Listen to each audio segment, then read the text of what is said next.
Everybody asking how we doing, say we good. Don't need no one to tell me how to live just like they would. It ain't their business, but they in it, I don't know why. Revolved around my life after I found another. Assalamualaikum warahmatullahi wabarakatuh. Nama diberi Nurdini Firzana binti Zahrizan, memegang kad matrik KAD 23060725. Hari ini saya akan membuat pembentangan tentang definisi rutin harian kanak-kanak, jadual perancangan, dan saya akan menerangkan secara terperinci daripada jadual yang dirancang itu. Seterusnya, saya akan memberi kesan positif tentang amalan rutin harian kanak-kanak, dan akhir sekali saya akan beri kesimpulan kesemuanya. Definisi bagi rutin harian ialah otak kanak-kanak memerlukan penglibatan yang berterusan, rangsangan dan cabaran untuk dipasangkan ke dalam kepribadian. Mewujudkan rutin harian harus dibatasi untuk melakukan kerja harian dalam kehidupan seseorang dan meninggalkan sedikit masa sepanjang hari sebagai tidak berstruktur untuk membantu kanak-kanak mendapatkan pandangan tentang kekuatan dan kelemahan mereka. Struktur dan rutin perlu dikuatkuasakan untuk membantu kawalan diri mereka mengamalkan tabiat membina untuk dapat menyesuaikan diri dengan situasi yang berbeza dalam kehidupan. Seterusnya, saya akan menunjukkan jadual perancangan aktiviti rutin harian bayi dan kanak-kanak, dan saya akan menerangkan secara terperinci. Ini adalah jadual perancangan aktiviti rutin harian bagi yang di mana perbuatan yang mereka lakukan kebanyakannya adalah sama setiap hari, cuma aktiviti mereka sahaja yang berbeza. Okey, di sini kita boleh tengok setiap hari pengasuh akan bersiap sedia untuk menunggu kehadiran kanak-kanak kerana kebiasaannya ibu bapa akan menghantar mereka awal pada jam 6.30 pagi. Seterusnya, guru akan menyambut, mengambil kedatangan dan cek suhu badan kanak-kanak bagi memastikan kanak-kanak dalam keadaan sihat dan kekal bertenaga di pagi hari.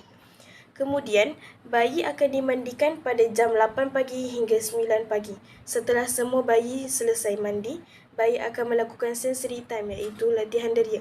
Sebagai contoh, melatih untuk merangkak. Ia boleh meningkatkan perkembangan kanak-kanak.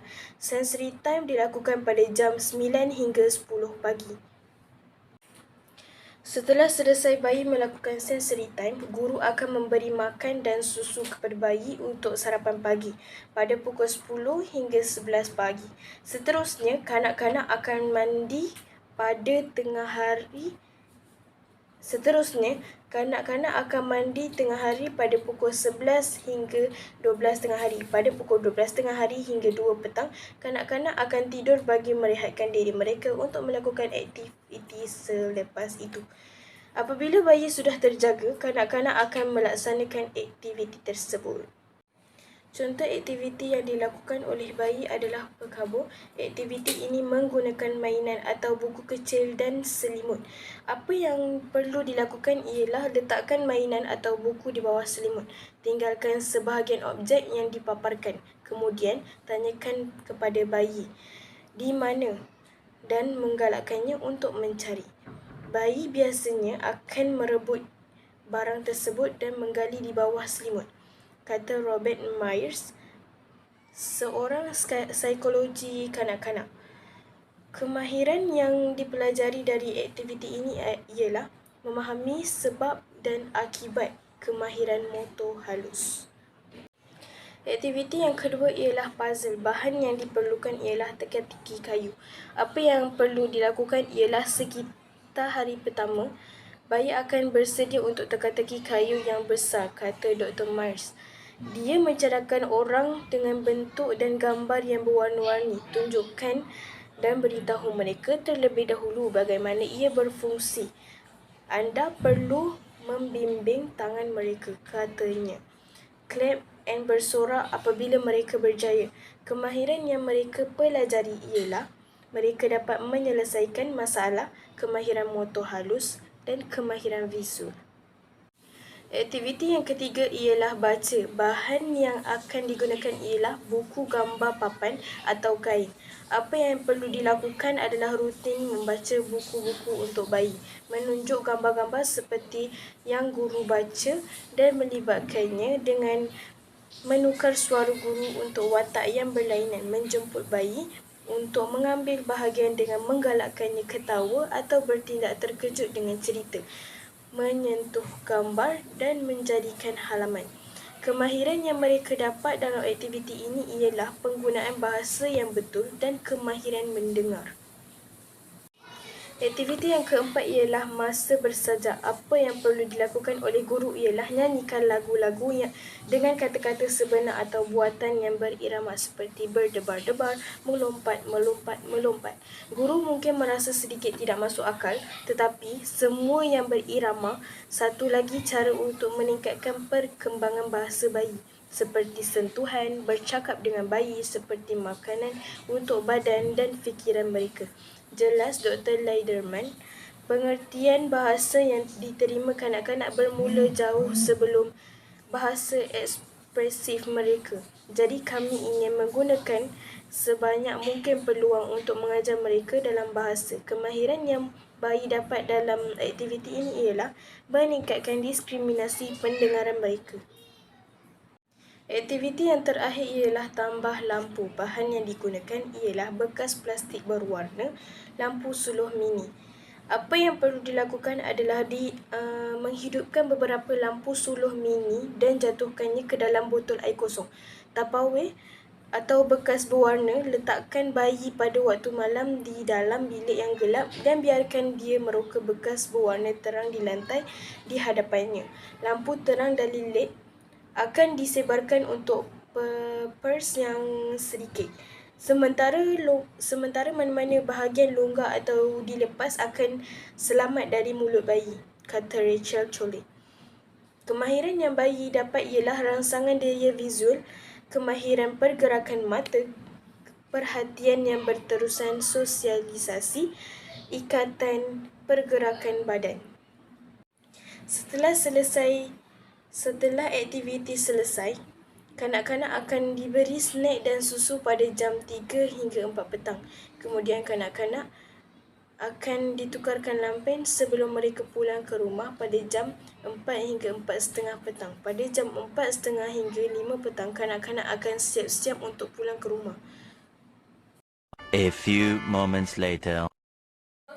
Seterusnya, saya akan menunjukkan dan menerangkan jadual harian kanak-kanak secara terperinci. Di sini kita boleh lihat kebanyakan rutin mereka adalah sama seperti jadual harian bayi, tetapi kanak-kanak lagi banyak aktiviti yang menarik berbanding bayi. Okey, pada jam 6:30 hingga 7 pagi, pengasuh sudah bersedia untuk menunggu kehadiran kanak-kanak.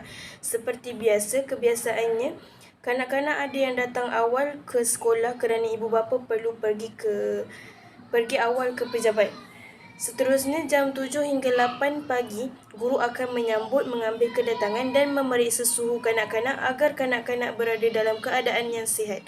Jika kanak-kanak tidak sihat, pihak sekolah akan menghubungi ibu bapa dan menyuruh mereka bawa sendiri anak mereka ke klinik untuk mendapatkan rawatan yang selanjutnya.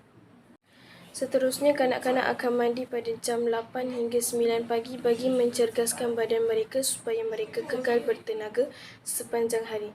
Setelah selesai, kanak-kanak akan bersukan seperti bermain gelung rotan, bawa bola dalam sudu, bermain tinting dan aktiviti sukan yang sesuai untuk mereka lakukan. Setelah selesai bersukan, kanak-kanak mesti dalam keadaan yang lapar. Jadi kanak-kanak akan sarapan pagi pada jam 10 hingga 11 pagi. Kemudian kanak-kanak akan mandi tengah hari dan siap-siap untuk tidur selepas mereka mandi. Kanak-kanak perlu tidur dalam tempoh masa yang lama, sekurang-kurangnya 1 jam untuk memberikan mereka tenaga. Setelah kanak-kanak sudah tidur, kanak-kanak bangun untuk belajar solat bersama guru mereka. Setelah selesai belajar solat, kanak-kanak akan melakukan aktiviti indoor sahaja seperti mengenal huruf ABC dan sebutan huruf tersebut. Mereka juga belajar secara bermain dengan menggunakan nama haiwan untuk mengenal huruf tersebut. Seterusnya, aktiviti mengenal warna. Guru boleh menggunakan mainan yang berwarna untuk mengenalkan kepada kanak-kanak tentang warna asli. Contohnya, guru mengenalkan warna-warna pelangi kepada kanak-kanak. Setelah selesai kanak-kanak melakukan aktiviti, kanak-kanak akan minum petang untuk berehat. Kemudian, kanak-kanak akan melakukan aktiviti semula tetapi aktiviti ini melibatkan diri di luar kelas. Contohnya, aktiviti yang dijalankan ialah bercucuk tanam. Bahan-bahan yang perlu digunakan ialah pasu kecil, tanah kompos, biji benih sayuran, bekas siraman kecil dan sudu kecil. Cara melakukannya ialah yang pertama, sediakan semua bahan-bahan di atas meja kanak-kanak atau di atas lantai yang beralaskan tikar. Yang kedua, tunjuk cara kanak-kanak untuk menceduk tanah kompos ke dalam pasu kecil. Yang ketiga, apabila pasu kecil sudah penuh, beri kepada kanak-kanak biji benih sayuran yang terpilih untuk taburkan di atas permukaan tanah tadi. Yang terakhir, beri kepada kanak-kanak bekas siraman untuk menyiram biji benih yang diletakkan atas tanah kompos tadi. Kemahiran yang kanak-kanak dapat daripada aktiviti ini ialah kanak-kanak dapat menjaga tanaman yang mereka lakukan dan mereka dapat melihat hasil tanaman jika berjaya menjaga tanaman tersebut. Aktiviti yang kedua ialah lukisan cat. Bahan yang hendak digunakan ialah medium cat, cat air, cat akrilik atau cat minyak, kertas lukisan atau kanvas, berus untuk cat, kain lap, cawan dan air. Cara melakukannya ialah yang pertama, guru perlu sediakan bahan-bahan dan peralatan untuk anak-anak di tempat bersesuaian. Yang kedua, biarkan kanak-kanak meneroka cara menggunakan cat dan berus. Kemahiran yang kanak-kanak dapat dalam aktiviti ini ialah kanak-kanak dapat mengenal warna dan dapat mengasah bakat mereka untuk melukis mengikut kreativiti mereka tersendiri. Aktiviti yang ketiga ialah membakar dan menghias kek. Bahan yang digunakan ialah bahan-bahan membuat kek atau biskut seperti tepung, mentega, telur dan gula. Bahan-bahan untuk menghias kek seperti icing dan sprinkles, mangkuk, spatula, loyang untuk membakar, sarung tangan, ketuhar. Cara untuk melakukannya ialah yang pertama, bergantung kepada resepi yang dipilih. Guru perlu mengikut resepi tersebut dengan betul dan teratur. Yang kedua, sediakan peralatan membuat kek dan bahan-bahan di atas meja supaya senang untuk kanak-kanak menyukat, mencampur dan memasukkan ke dalam loyang. Yang ketiga, pastikan kanak-kanak tidak berdekatan dengan ketuhar yang panas dan beri amaran kepada mereka tentang penjagaan dalam menggunakan peralatan dapur. Yang terakhir, sediakan bahan-bahan untuk menghias kek dan biarkan kanak-kanak menghias kek mengikut cita rasa mereka. Kemahiran yang kanak-kanak dapat ialah kanak-kanak dapat menghias kek mengikut cita rasa mereka. Yang kedua, dapat menunjuk bakat mereka. Yang ketiga, dapat membantu ibu bapa mereka ketika masak di rumah. Aktiviti yang keempat ialah membiak rama-rama. Bahan yang digunakan ialah set kepompong rama-rama, botol spray yang diisi air bersih. Cara untuk melakukannya ialah yang pertama, guru perlu memastikan tali dalam balang diikat dengan betul dan kepompong diposisikan dengan betul atas tali. Yang kedua, kekalkan kelembapan kepompong dengan menyembur air dengan kerap. Apabila rama-rama sudah dibiak, kanak-kanak boleh melepaskan rama-rama di kawasan hijau berdekatan. Aktiviti ini akan mengajar kanak-kanak tentang pembiakan dan juga kepentingan menjaga alam sekitar termasuk flora dan fauna. Aktiviti yang terakhir ialah mengumpul bahan alam semula jadi. Cara untuk melakukannya ialah yang pertama, guru perlu membawa kanak-kanak lawat taman berdekatan dengan tadika atau hanya di luar kawasan tadika dan kumpul bahan-bahan yang digemari. Yang kedua, letakkan bahan yang sudah dikumpul di suatu tempat dan biarkan kanak-kanak fikir apa yang mereka ingin lakukan.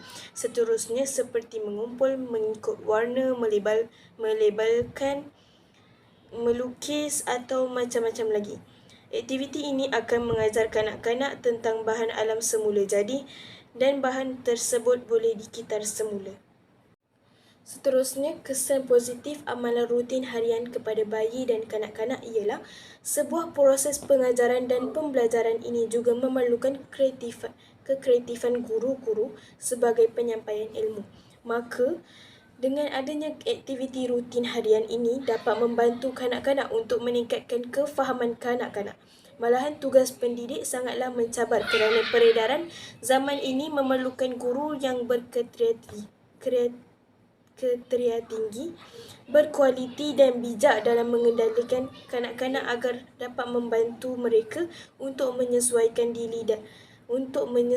diri dalam satu situasi yang berbeza. Sebagai kesimpulan, jadual rutin harian ini sangat penting untuk bayi dan kanak-kanak kerana jadual ini sangat membantu untuk menetapkan masa kanak-kanak untuk melakukan sesuatu. Jadual perancangan ini juga dapat membantu guru untuk menentukan masa yang sesuai untuk kanak-kanak. Saya rasa itu sahaja daripada saya. Sekian, wabillahi taufiq wal hidayah. Wassalamualaikum warahmatullahi wabarakatuh.